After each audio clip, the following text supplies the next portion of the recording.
let's talk more about that whole legacy, because we got into it with Paul just a little bit about how long the Rutherford family has been practicing law in Tennessee.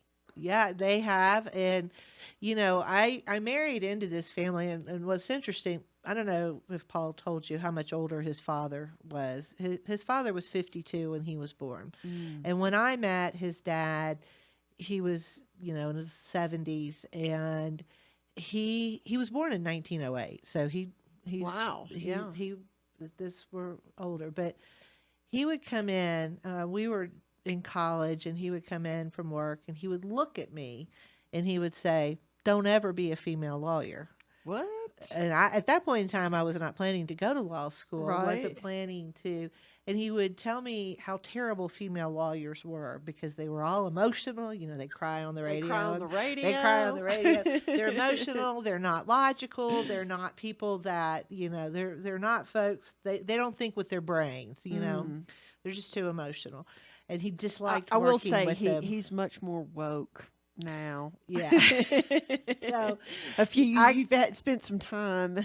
Well, this is Paul's dad, not Paul. Oh, No, this is Paul's okay. dad. Well, She I'm used to glad you tell me that. Yeah, clarified well, that. no, this is Paul's dad would tell me that, and I would just look at Paul like, one, I'm not planning to go to law school. That sounds like a terrible use of my time, and I was at that point in time I was actually considering not finishing college Wow. because I just was not a good student. I did not. I love learning. I love everything that goes with Right. learning.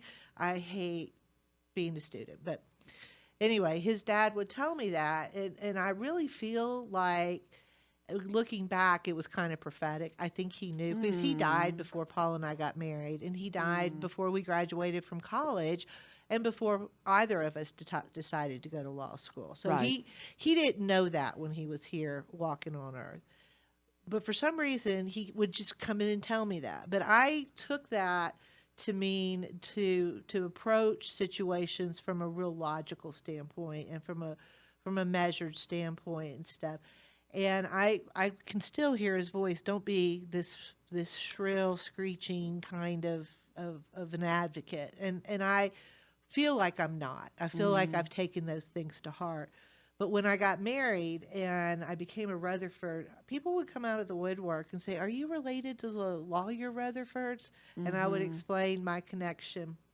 And I just recently took on a client who called and said, Dave Rutherford was my first lawyer, and that was my husband's uncle. And then I had Robert, and Robert's retired, so now I want you. Will you be my lawyer? And I said, absolutely. And she said, I won't have a lawyer that's not a Rutherford.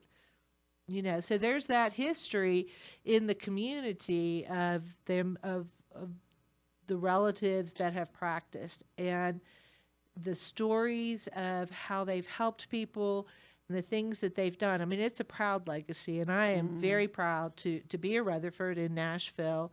I mean, I married into the family, but I feel like I understand the tradition and that I'm carrying on it with.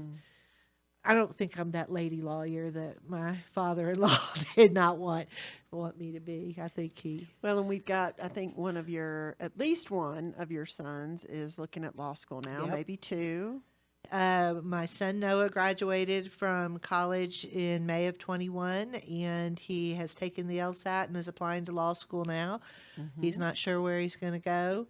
My son Samuel, who is older and had gone a different direction, has gone back to school and is saying that he's going to pursue law school when he finishes his current degree. My daughter's studying journalism. I think of those three, she would probably be the best lawyer, but I'm not sure what she's going to do. She's studying journalism. She's going to approach the world with a pen. Yes.